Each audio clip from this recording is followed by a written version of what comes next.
Fear is a natural part of our lives as being a human being. It's going to be there. And the crazy part is when we focus on the fear, we start attracting things to come in our life. And it's almost like we make it happen. It's very true. So when we focus on what we want, make that happen instead. But if you deny it, it will eat you up because it becomes like a secret you're trying to keep. And secrets take up a lot of energy. And it prevents you from using that energy for something powerful or what you can get.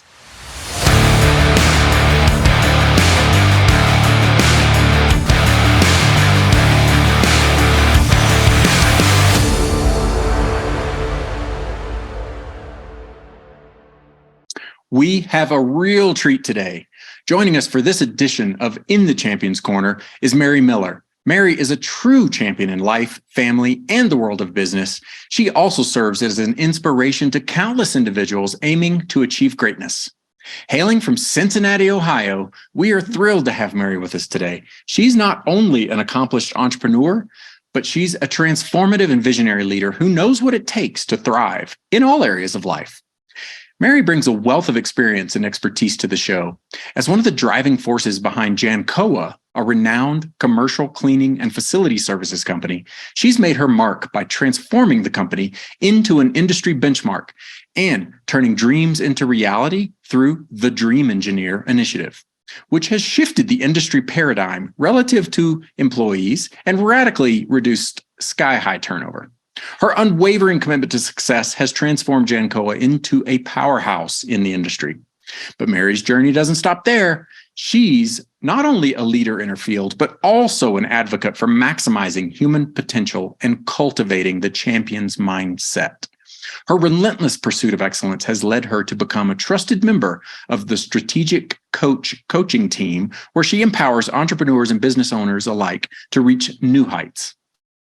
In this episode of In the Champion's Corner with Mary, we'll delve into the strategies and secrets that she's employed to emerge victorious time and time again.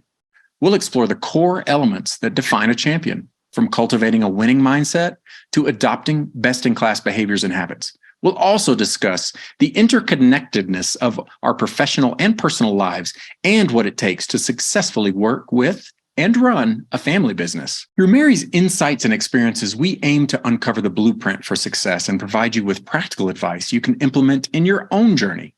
Get ready to step into the ring and unleash your potential as we learn from a many-time champion. Without further ado, please welcome our esteemed guest, Mary Miller. Welcome to the Cash Flow Fight Club podcast, Mary. So it's so good to be here and to see both of you through technology. It just never stops. I love it. That's right. Where are you technologying in from? My home base is Cincinnati, Ohio. Still Cincinnati. Okay. Yeah. We Good have stuff. A beautiful home or condo on the river. We simplified our life. That was intentional a couple of years ago. And it's nice. That's awesome. Yeah, we did the same when we shifted from the rat race, corporate America, all these things. We also simplified when we decided we were going to start our own business, Right. A little bit out of necessity, but also just to simplify. And so it was great. I mean, we had a big home in Dallas, all the trappings and all that kind of stuff. And we ended up moving to Colorado, selling, downsizing, similarly renting a town. We rented a townhome for what was going to be 2 years, ended up being 4 years for various reasons. And then kind of finally found our footing after we got our businesses going and doing all that stuff. But Cincinnati, Ohio, that's great. So maybe as an intro, why don't you give us a little bit of your background pre-strategic coach and Tony? Just like I don't think I know. Were you born and raised in Ohio? What was I am early born life? and raised in Ohio, Cincinnati native, oldest of six, the only one that's never left. Okay. Even my parents have moved away, but I love my city, and it's now COVID's kind of, like so many other cities, it's paused a lot of the growth that it was really driving forward with. But we have such great arts and sports and people. It's just a great place to live and raise a family. And we got a lot of universities around us too. So my life has really taken some crazy twists and turns. I never really intended to be an entrepreneur. Yeah. But I met Tony. He owned a business and it became exactly what I needed for my life. It took such a crazy twist that the year I turned 30, my whole life imploded. I thought I was following the rules of this is what you do for your life to work, and doing all the things that other people suggested that I do. Parents, grandparents, teachers, the whole bit. And I mean, when I say imploded, I had worked in a corporation for 10 and a half years. And all of a sudden, I found myself in my second divorce, unemployment, bankruptcy. Let's see, it started with bankruptcy, then the second divorce, then unemployment, and it ended with an eviction notice on Christmas Eve. It was a really bad year. Yeah. So all those things, thinking other people had the answers for me, got really clear that really doesn't work. And if I wanted something different, I had to do something different. So the first role, I had 3 children at that point, single mom with 3 children. Couldn't depend on number 1 or 2 for any real support of any kind. So I knew I wanted different. I got a job. It was in sales, 100% commission sales, selling mobile homes. Oh, wow. Yeah. I knew nothing about that industry. I had dabbled in sales, doing some like Mary Kay cosmetics and different stuff on the side in addition to my full-time job. But I wanted to leap into that world of entrepreneurship. Didn't know the name of it, but I didn't want any boundaries put on me. I wanted to be able to make my life whatever I could make it using my talents and skills. And Coach gave me the language to be able to put it on. And I had was that desire born out of that year of tumult? The tumultuous pain and thinking that I had it, I was doing all the right things in the right ways. And I know clearly I had set up my life perfectly for the results I was getting. I didn't know it at that time, but I know it now. And because I was a 100% commission salesperson, I qualified for strategic coach. And Tony and I had started dating a couple years after that divorce. And he had gotten a call from a really good friend about this new program in Toronto for entrepreneurs, and he really should go. And Tony said, okay. And the next week he went to Toronto and had his very first strategic coach workshop. And because, early days of strategic coach, it was all quick starts. We didn't need proof that it would work. We just knew a great idea when we saw one. Yeah. We're willing to try something different. So when Tony came home from his first workshop, one of his goals for the next 90 days was to spend more time with his wife, Mary. But we weren't married yet. But he left it out for me to find to see how I would respond. And that was a bait. I responded appropriately. A little test. Yeah. How is this going to go over? Yeah. So we got married a few months later, and in August of 91, he started his first workshop December of 90. We got married August of 91, and I started as a client at Strategic Coach in September of 91. Okay. So you guys met outside of Coach. I don't know why I was thinking you met through the process of Coach, but. Yeah. But it was the guy, the program that we met at was called Life Success, and Jim Quinn was the founder of that program. And he's the one that told Tony about Strategic Coach, and he went with him to Toronto for the workshop. Dan and Babs met at one of Jim's friends' workshops called Landmark Forum. So it was kind of crazy. We met our significant other in the very similar format. Similar matchmaker. Yeah, matchmaker. Yes. And it was just this magnet that attracted people who wanted more. Yeah. And willing to change and look at what they were doing and to do the work necessary to make it happen. So 2 years into Strategic Coach in our marriage, we decided it was time for us to put our energy together And that's how I ended up working with Tony at JANCOA, a commercial cleaning company in Cincinnati, Ohio, that he had started when he was 20 years old. His dad had died from heart disease, did not survive heart surgery. And Tony took what he knew from cleaning bars to pay his bar tab while a college student and started JANCOA to support his mom and 3 siblings. Oh, wow. Yeah. Yeah. So Coach helped these 2 misfits that didn't seem to fit anywhere, that were just struggling to make life work, and helped us, mold ourselves and ask different questions and see things from very different perspective, to the point where we grew JANCOA. In 93, we had 65 part-time employees, to today, JANCOA has 550 full-time employees, 85% market share for that industry in the greater Cincinnati. And we just transitioned to the 2nd generation. And I was the CEO. Now my daughter's the CEO. So there's not that many mother to daughter transitions in any industry. And they're doing amazing. Wow. Yeah. So backing up just a little bit, before you met Tony, you were climbing the corporate ladder a little bit. And it sounds like it, at least from what I know of your background and a little bit of researching in your bio, you were successfully climbing a corporate ladder. Like, I was doing pretty good. High sales. I was doing pretty good. I started in entry level at U.S. Shoe Corporation, and I was managing the operations for Capezio Shoes, very popular shoe line. I was as a manager of operations. We had a team and took care of all of our sales team and the shipping of all the shoes from Taiwan or Spain or Italy, or wherever they came from.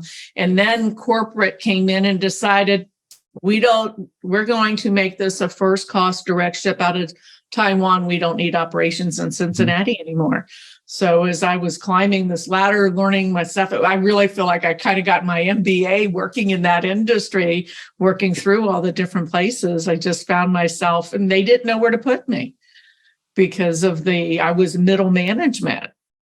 So there's always room for newbies and for higher level, but I was in that middle place, kind of invisible.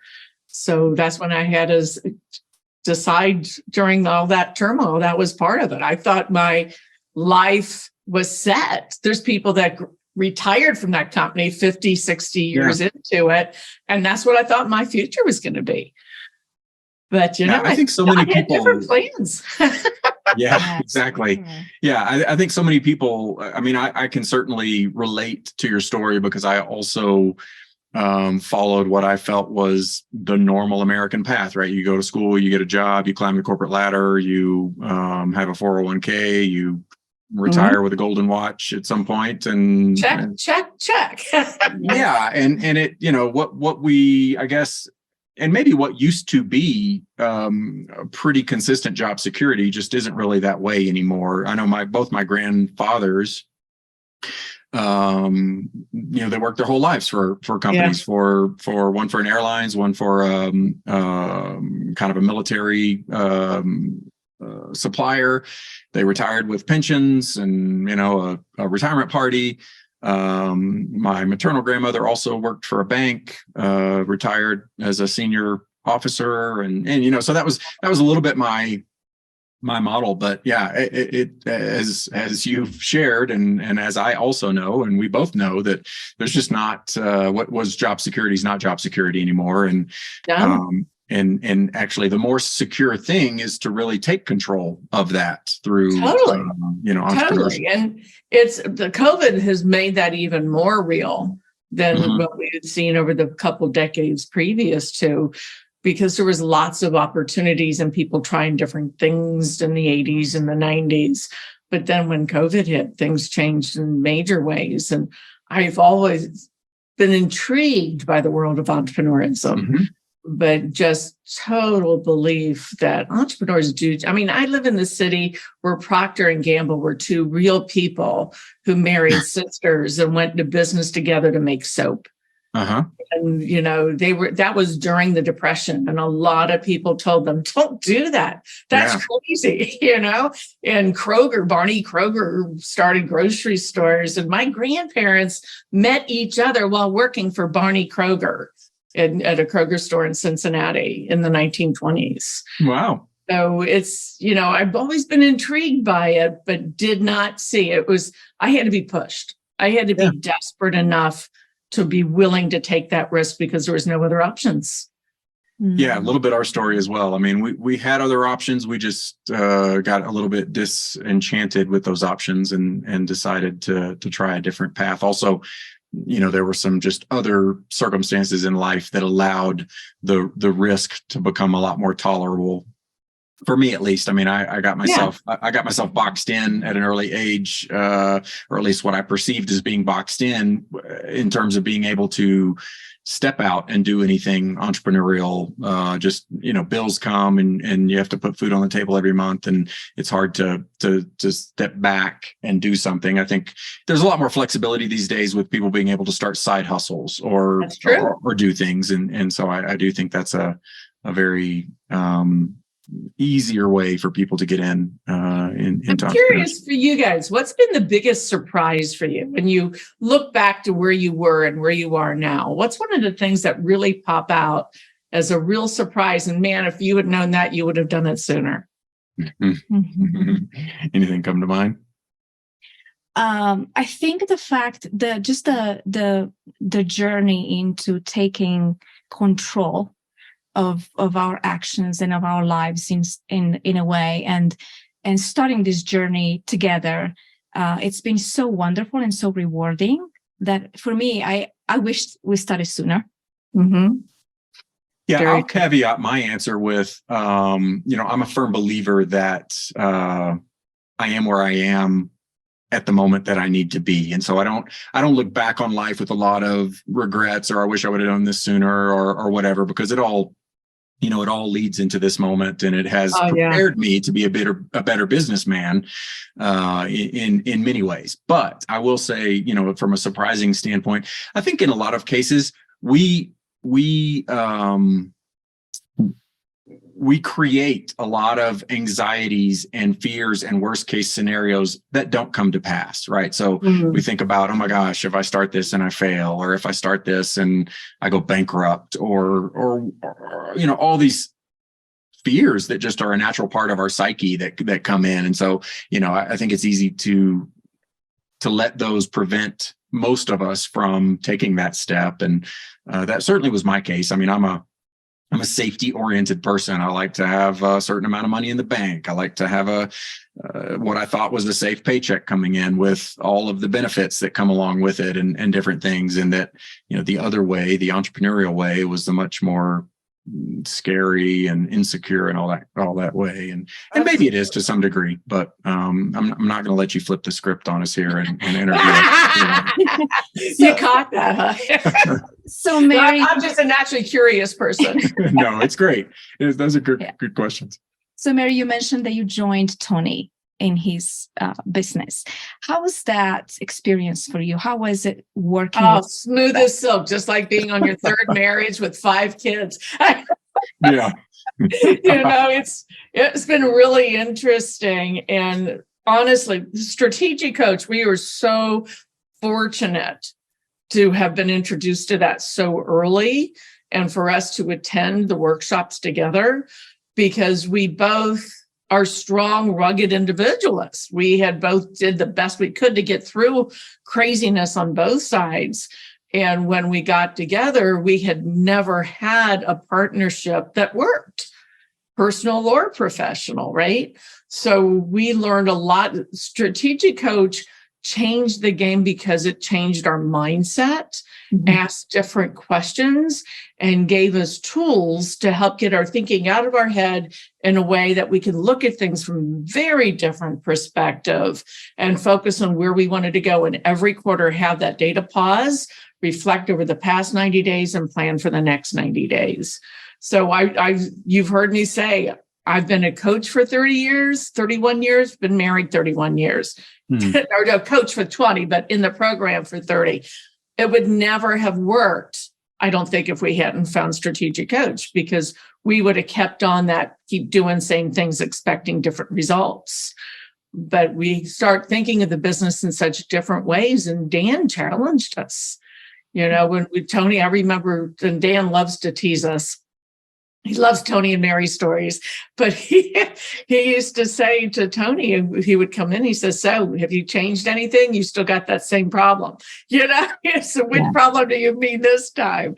So, Dream Engineer was developed out of horrible pain. I had the blessing to meet Peter Block at an event he was speaking at our conference, Tom Peters at a conference, and he asked to talk to me after the show or before the show to talk about, because he wrote In Search of Excellence. So, I mean, he was this great icon of thinking differently and doing differently.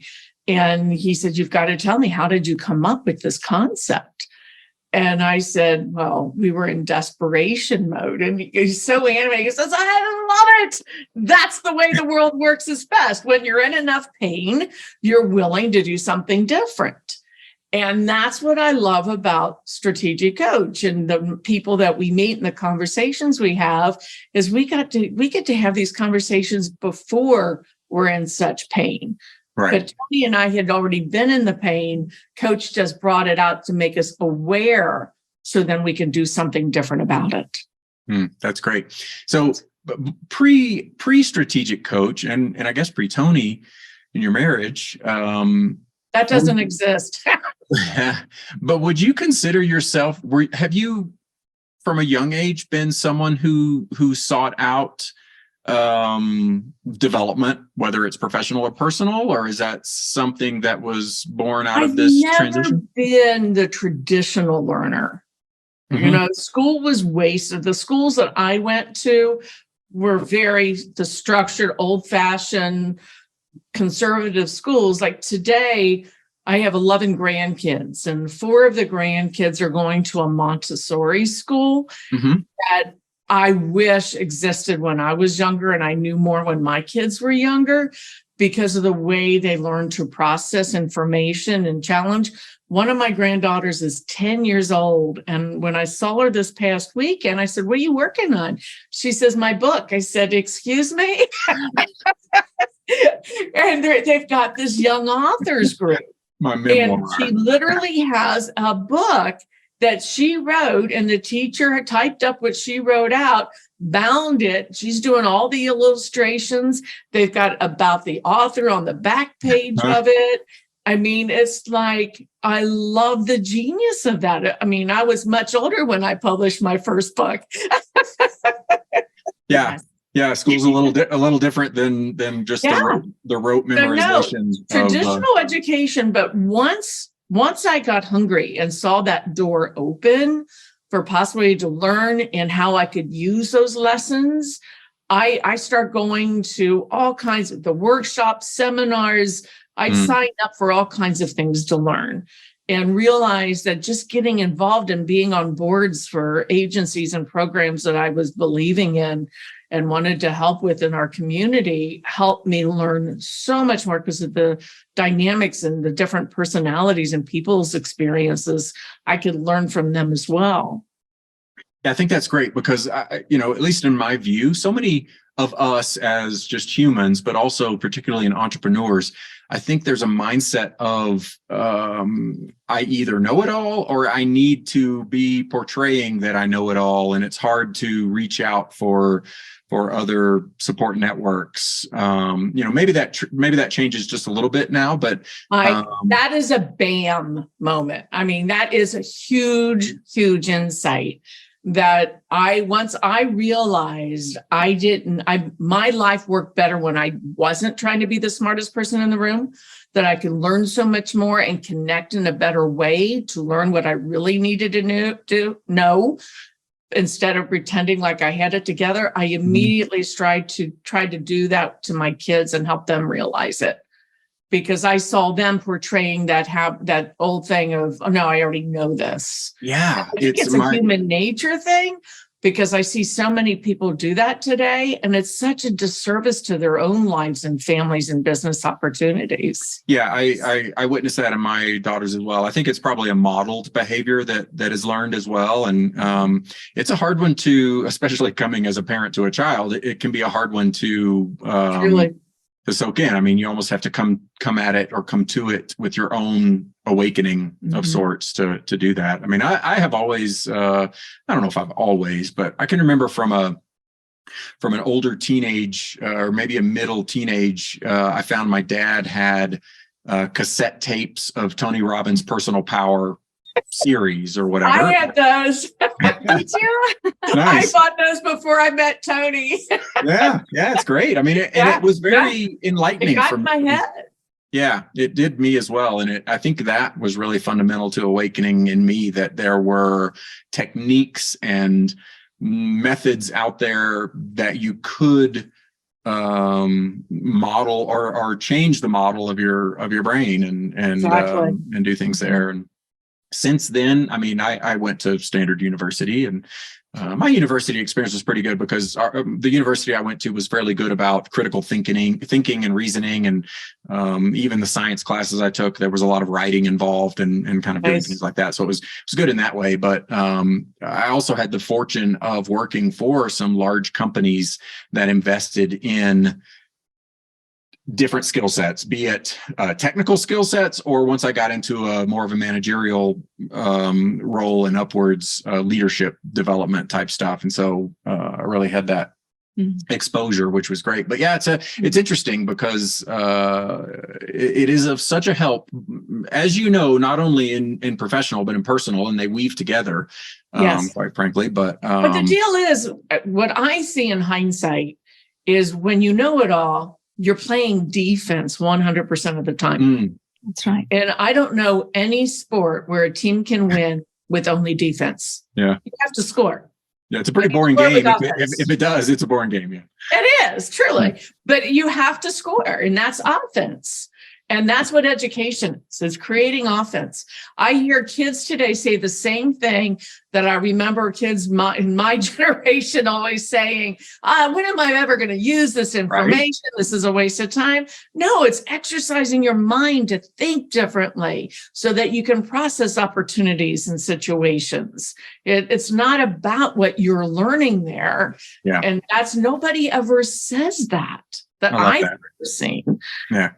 So, no, I think that's huge, is to have that realization that, okay, if you're going to play defense 100% of the time, you're never going to win. Yeah, that's a wonderful observation. And so you and Tony came into your relationship professionally and personally, both with a desire and a yearning for growth, for improvement, for doing something different. Desperation for a better quality of life. Yeah, that too. That's a big one. In all aspects. Yeah, it's a big one. So what are some, maybe not aside from strategic coach, but within strategic coach and something else, what are some of the key takeaways for you guys in terms of having a successful partnership, but also now a successful family business that you've incorporated the rest of this stuff? What are some of the big takeaways? There have been many, and strategic coach is a huge part of it. And I do, even though it's only 4 days a year out of 365 days, it's got that strong of an impact on your thinking and the choices you make, because you're really aware, with that Covey always saying, begin with the end in mind. At strategic coach, since I started that climb, I became a ravenous reader. I just can't read enough. I've got way more books than I have time to read, and I'm donating them. After I read them, I share them with others. And I'm always open to podcasts and different leadership programs. And I get involved in the community. For the first decade of working together with Tony was operations. He was out at the buildings. Today we clean over 200 buildings, over 100,000 square feet, just around the greater Cincinnati area. So he knows what needs to be done and how to get the cleaning done, right? That's his unique ability. Mine was about building up a team so that we can support and make the results happen.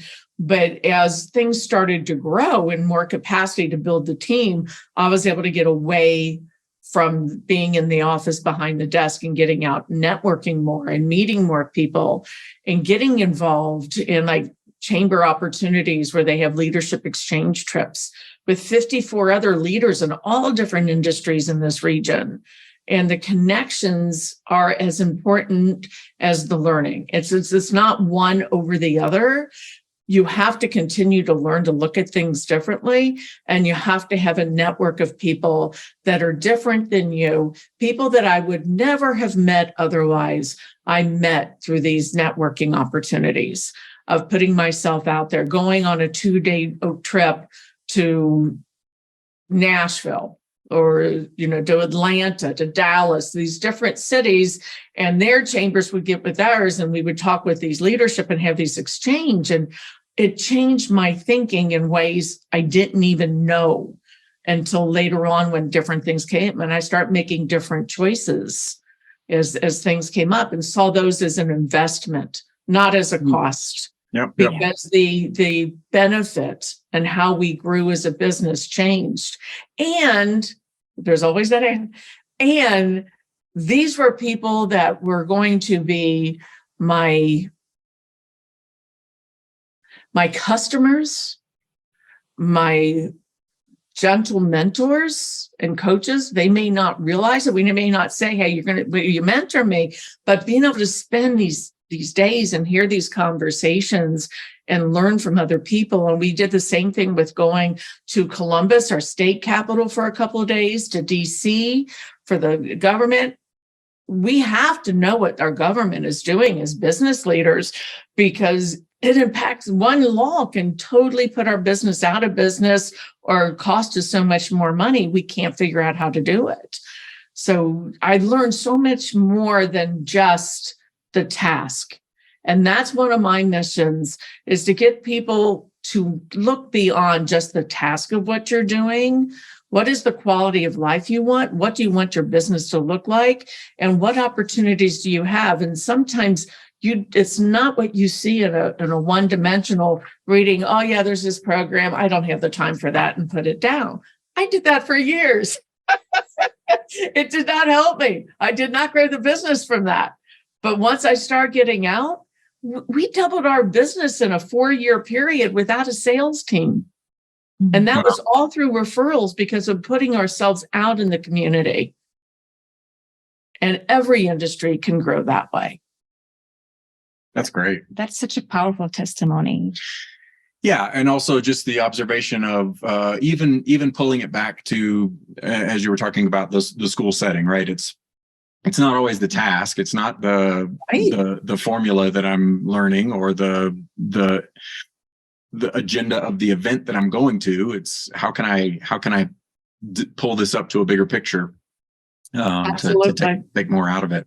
One of the things that prompted us to start the Dream Engineer is because of, again, strategic coach changed the way we thought. We didn't think like anybody else. And when I had hired this consultant to help us grow our business and be more efficient and profitable, and he fired us on the second day of a 5-day contract, I knew I had to do something different. I felt like I was pushed in this corner, and I had to ask different questions. And Coach had trained me for that. Mm-hmm.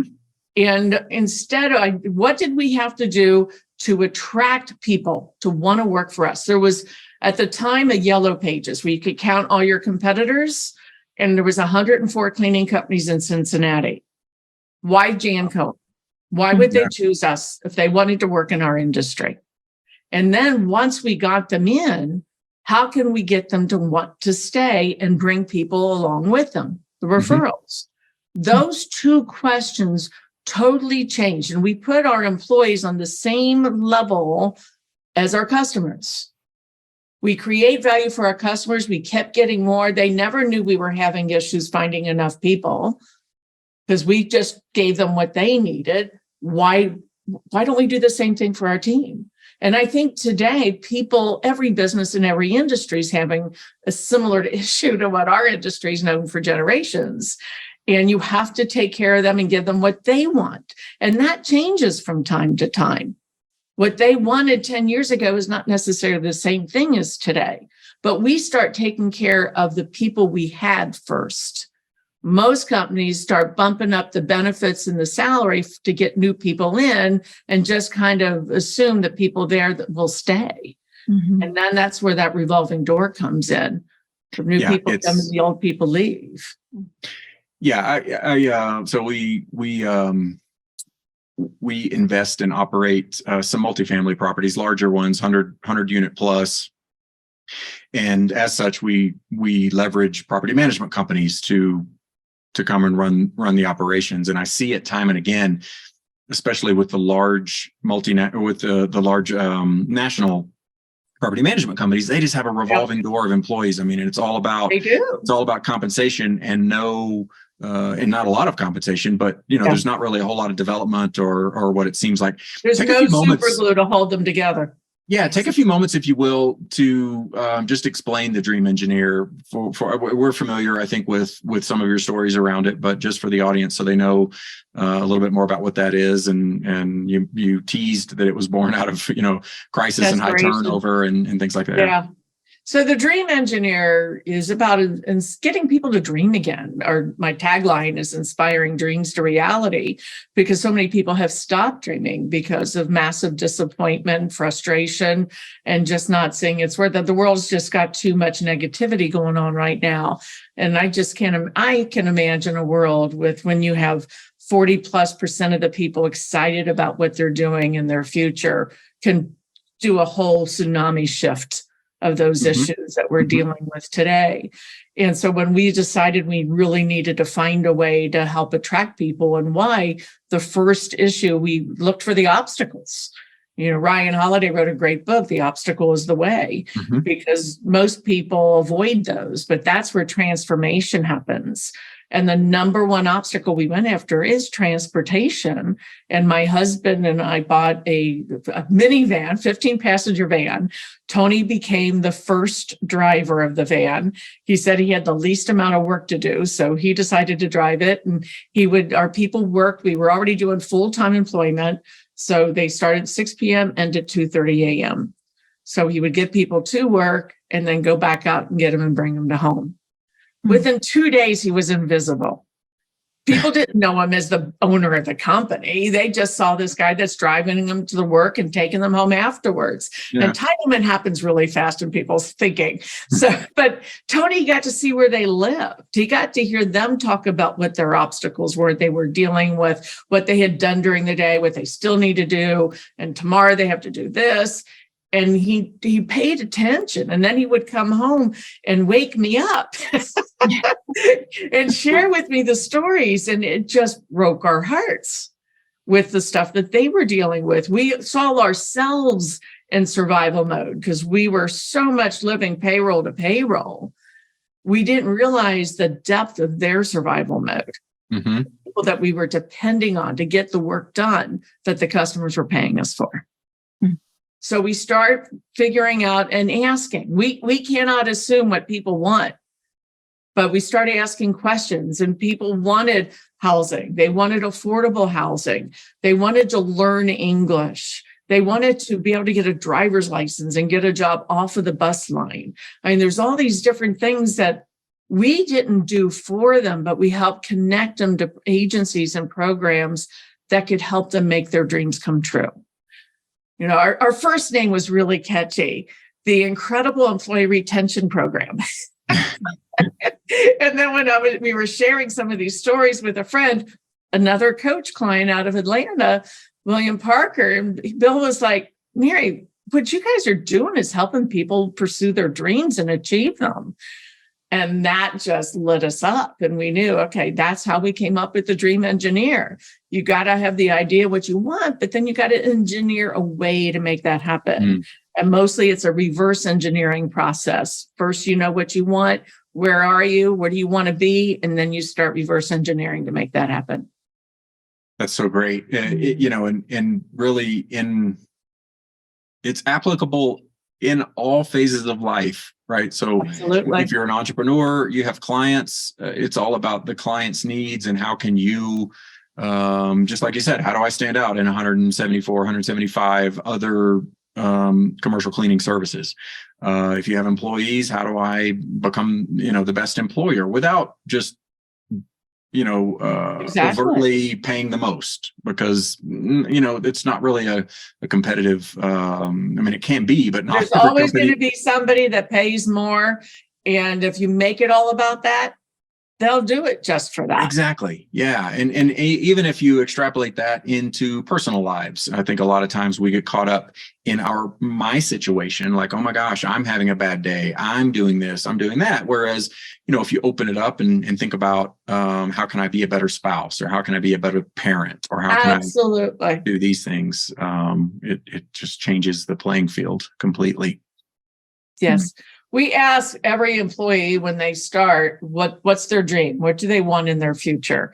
And I remember one young woman who came to be a receptionist in our office, and she excelled. And but she put on her dream card that she had 2 children. She wanted a 3rd child and to own their own house. And they'd love to own their own business, right? And she kind of was tentative, but she put it on there. 3 years later, they had their 3rd child. She was promoted to HR, working with HR, and she's got their beautiful home that they've been in for a little over a year now. And it's like she said, when she wrote those things down, she never really thought that was possible. So to be in an environment where we have the opportunity to not just encourage people to dream, but to give them permission to dream, and to set up an environment where that's expected, not status quo, then it becomes abundant. That's how we end up with 85% market share. In our industry, the turnover average is 400% annual. Wow. Annual. And that's throughout North America in our industry. And ours was 85% 2 years ago. I'm not sure what this past year was. Wow, that's great. Yeah, even if you think about the simple act of asking someone what their dream is, regardless of if you do anything beyond that, is just so, I think, such a paradigm shift for as an employee, for somebody to take the time to ask you what you dream of. And if you only see them once a month, hey, how's it going? Have you had any progress on that? The fact that we remember and ask about it and really listen and care about what they're saying is a huge connector. Yeah, well, that was want to be with companies that care. Yeah, that's the follow-up I wanted to ask is what is the beyond? So that sets the foundation. What type of formal company follow-up or support is there regarding those dreams, if any? But it's evolved over the years. And at first it was so brand new, nobody knew, including us, because we were making it up as we went along.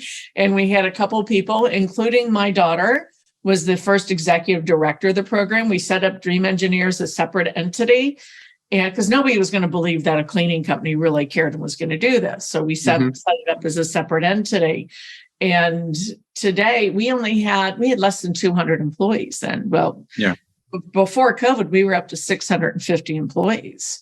It's hard to have enough people to keep up with that with a 24/7 business. So one of the things that we've done over the years is it's evolved into just being part of the company culture. We created a culture of caring. So everybody has the conversations with each other. And if there's somebody working on something specific that they want some help on, they can reach out to HR at any time, or to their supervisor, or to an area manager. There's 3 different sources that will help guide them and to make sure we get them connected with an agency to help them make whatever it is they wanted that they're working on at that time to happen. Okay, so that's the fundamental action that you guys take. It's more of a facilitator. Maybe not all the time, but it sounds like primarily it's more of a, okay, I recognize this is your dream, because those can be infinite. How can we help? Scope, right? What is it you need to move forward, and connect them with the right agency or people to help me? It's the who, not how. Yeah, and a little bit of accountability, maybe, right? Like, Absolutely. hey, even if it's just a gentle, how's it going? Or More encouraging. Accountability is kind of Okay. dangerous because if you hold them accountable, because sometimes, and you guys could probably relate to this, sometimes on the way to a drink, something totally different comes along you didn't plan on. That's way better than what you were working on. So if somebody's holding somebody accountable, what I've seen that people working with some companies that were doing some form of drink program, that they felt like they were going to a principal's office and being, oh my gosh, I haven't taken action on this today. I haven't done anything right. I don't even have that dream anymore. And then feeling bad about themselves instead of celebrating that they have a new clarity of direction of what works best for them in their life. Okay. I mean, imagine the year I turned 30 when everything fell apart. I would, if somebody asked me about my dreams, I would have just start crying. Yeah. Well, that's another aspect of things. And we talk about it with other guests and with each other. You know, when you think about like the Maslow's hierarchy of needs, if you're not at a certain level, my brain's not even going to dream at this point, right? I've got to do X, Y, and Z to make sure my kids have food tonight, or those kind of things. Yeah. Changing gears a little bit, I would love to ask you. So Mike and I took on some challenges lately, and I'm flooded with feelings of fear of failure. What if this is not going to work out? Just all kinds of doubts and fears. What kind of tips do you give to us and to the listeners that really take on new challenges and are flooded with this kind of feelings? Give yourself permission to look at all aspects. Find a time where you can't be interrupted. It doesn't have to be hours, but find a 10, 15-minute place, a coffee shop, sit in the corner or in a quiet corner of your home and just journal on that. What's the worst that could happen if this falls apart? Because once you give yourself permission to see what's worse, well, wouldn't it be easier if I just made it work? And you just start looking at what steps you can do to move forward. Fear is a natural part of our lives as you being a human being. It's going to be there. And the crazy part is when we focus on the fear, we start attracting things to come in our life. And it's almost like we make it happen. It's very true. So when we focus on what we want, make that happen instead. But don't, if you deny it, it will eat you up because it becomes like a secret you're trying to keep. Mm-hmm. And secrets take up a lot of energy, and it prevents you from using that energy for something powerful or what you can get. So that's why the strategy circle, one of our core essential tools at Strategic Coach, is so powerful, is whatever situation or project you're working on, you write that down. And what will that look like when you achieve it? What are the results going to look like? So, for Tony and I back in 93, our biggest thing is just to be able to have enough people to clean.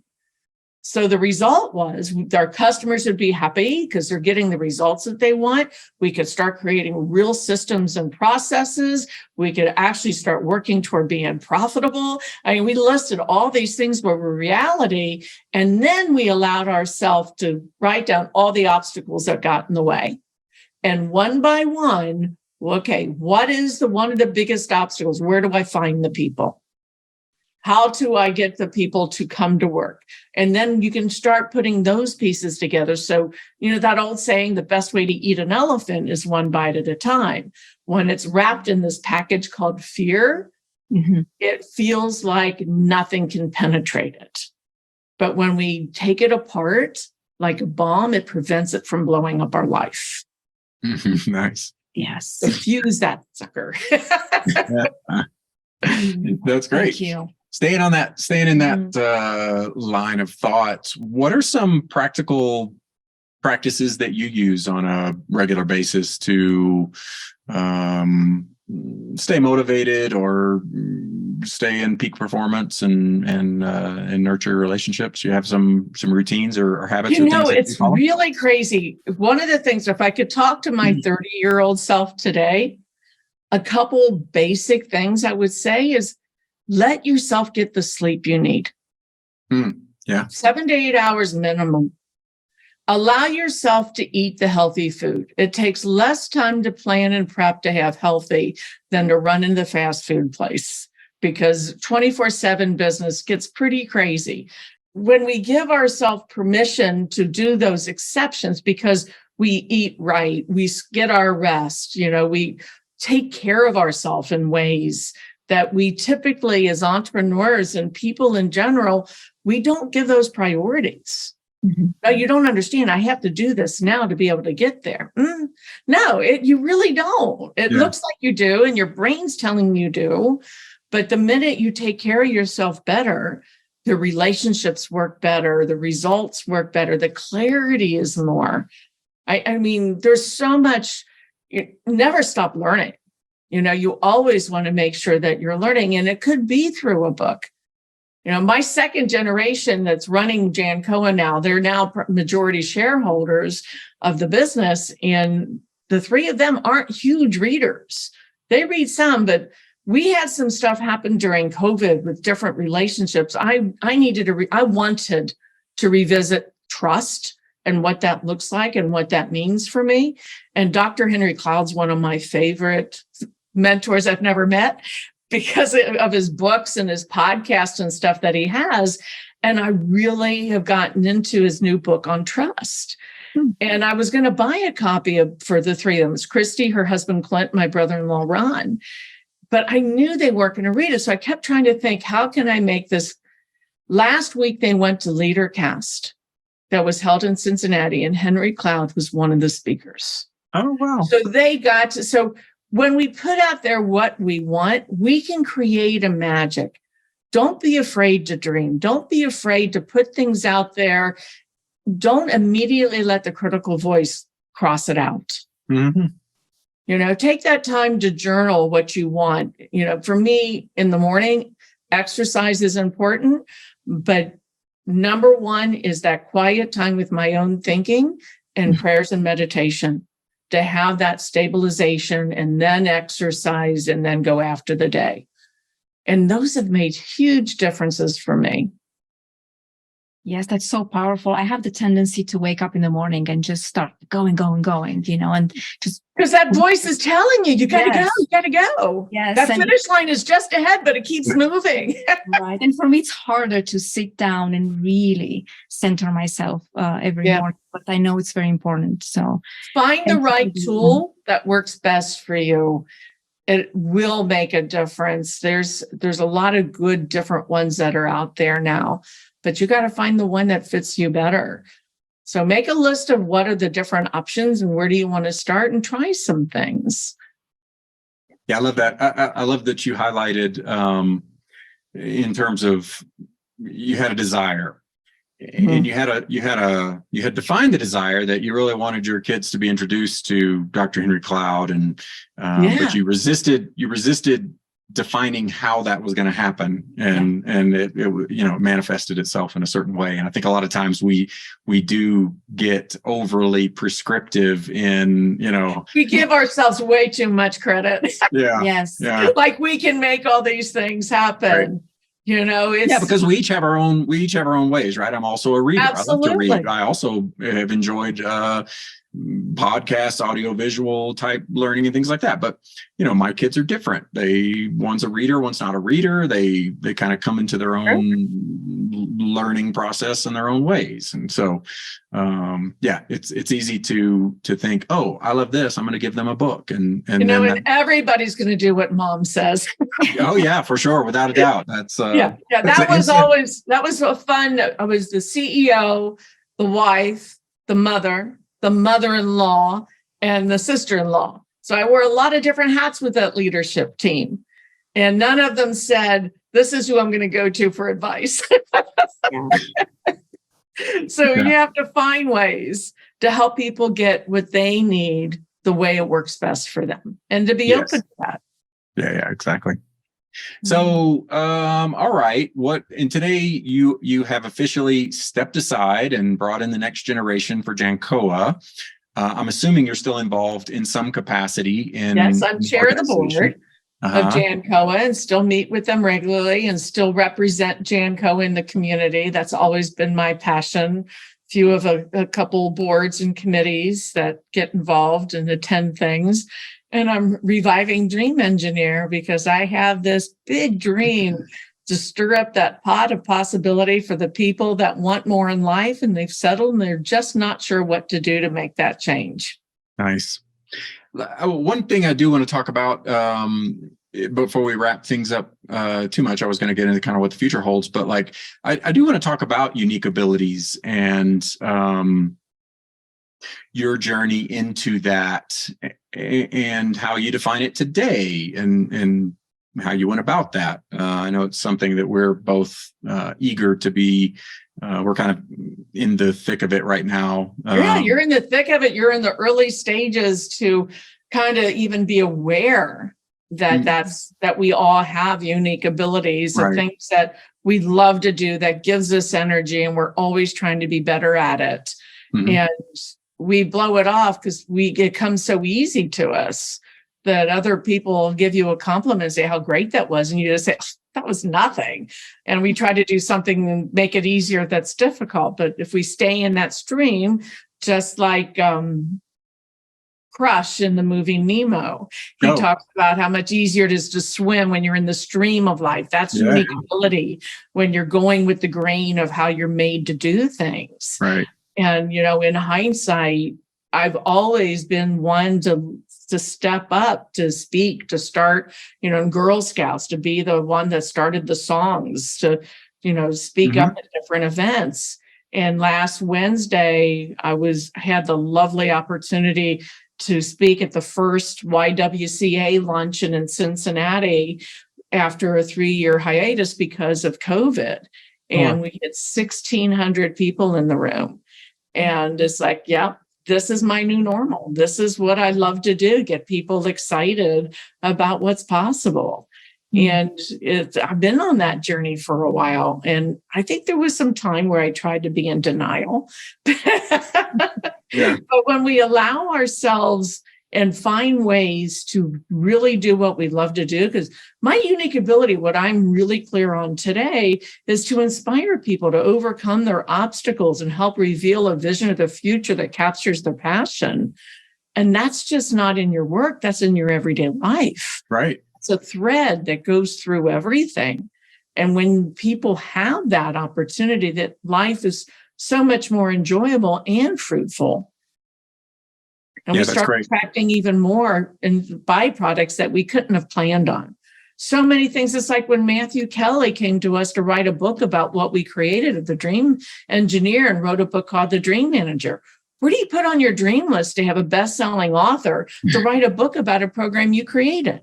Right. Yeah, that's just not going to happen, most likely. That's just something that happens. Strategic byproducts happen when you're moving. So what was that process like for you? I'm assuming, and correct me if I'm wrong, but like now there's a formal, you know, there's a workbook, there's a book about finding your unique ability and a process to go through. I'm imagining that maybe there wasn't when you guys did this, or at least not as formal as it was. Tony and I are really fortunate to have been present at many times when Dan created something on the spur, because of somebody asking a question.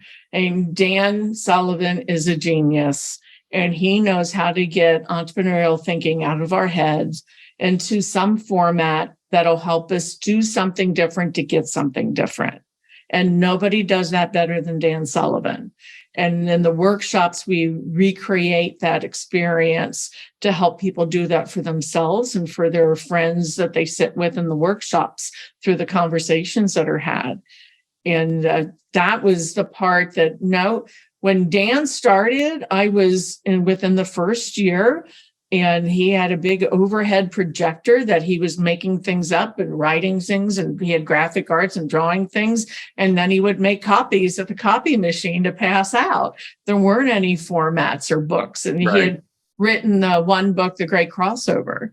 And he's grown and learned as much as we all have, if not more. He's always said we had him as a coach, and he had thousands of us entrepreneurs as his coaches. And he learned something from every client that came into the program. That's great. I can relate to that. Yeah, and so now you are crystal clear on at least what your unique ability is at this moment. How do you plan to manifest that here in the near future, other than Dream Engineer, which is a big. Well, the Dream big part of Engineer that, is a big part of it. I've Mhm. got a new website being created and contracting with a young woman to help put that information out there and get on stages. Tony and I want to do more travel. We've got a cruise plan for November to go to Greece and Spain and then do the crossover on Just the the two of you? Atlantic. Just the two of us. Nice. We're going with one of our family groups to Disney for a week in October. Nice. We spend 5 weeks in Florida. So, my speaking that I'll be doing is not going to be so many times so busy. I came really close to hiring a virtual assistant and realized their job would be to book me up. And I want to be able to say no or yes, that's what I'm going to do. Yeah. And work that around my travel and that to be able to make that reality. And then I'm going to have resources of a lot of other coaches that will do one-on-one coaching for people that hear me speak and they want to know more. I see the future of a podcast and doing different blogs and vlogs and stuff. So it's all about getting people excited about what's possible. That's a beautiful vision. Yeah, I love that. I was curious. So the Dream Engineer is outgrowing JANCOA then. So your JANCOA will continue, but I'm taking the piece that we created, and I'm not going to. My intention is not to work with companies on retention and turnover and engagement. Matthew Kelly's doing that with Dream Manager. Okay. My intention is to get general public and people excited about their life. Okay. And for them to go after what they want to do and to stir up that pot to be able to get really clear about what they want to do with their life and start creating some paths and having the right who's in their life to make those things happen. That's a beautiful. But it all starts with a dream, with a thought. Okay. And so the best way for people to get in touch with you in regards to that, it sounds like a website is coming soon. We do have a website and it will be growing, but it's dreamengineer.com. And my email address is mary@dreamengineer.com. Okay. I try to make things as simple as possible. I'm a simplifier and a multiplier. Yeah, well, in today's day and age, the simplest message is often the heard message. So it's important to distill things down as simply as possible. If you overcomplicate it, I think it gets lost in the shuffle. Yes. All right. Well, we like to end all of our episodes with some gratitude. So we certainly thank you for coming on. But, is there a person or persons without getting too overblown that you would like to share some gratitude that's been instrumental along your way? Well, for sure, Dan Sullivan and Bab Smith. Mm-hmm. If they hadn't started Strategic Coach, I know I would have never met Tony. We wouldn't be where we're at today. But it's definitely for my husband, Tony. We've been great partners for 31 years. As he just celebrated his 50th year in JANCOA, and he's just one of the most amazing people I've ever met. So just fortunate. And of course, for the second generation, to give us the freedom to spend this time in our life to really go after our dreams and not to be stuck behind the desk there. And they're taking what they've learned from us and through their experience to take it to a whole new level. I don't know what JANCOA will look like 5 years from now, but I know it'll be better than what it is through us. That's great. Yeah, there's nothing better than a close-knit family that's working well together, but also working together. Exactly. But it's like everything else. It's a roller coaster every day. Yeah, for sure. I can only imagine. Final thought from your side, or? Well, thank you so much for sharing all your wonderful insights and your wonderful mission moving forward. We're very, very inspired by you. And thank you so much for being on. Thank you. I appreciate you as clients of Coach, but so appreciate you trusting me to be on your podcast. Oh, To help plant some seeds of possibility to your listeners. And hopefully they will share it out there with a lot of other people to think differently, because it starts with your thinking before you can start doing things differently. Definitely, for sure. Yes. Well, we look forward to seeing you in July. July. I guess we're back in Chicago. So Yes. thanks again. Thank you so much and wish you the great success. Thank you, Mary.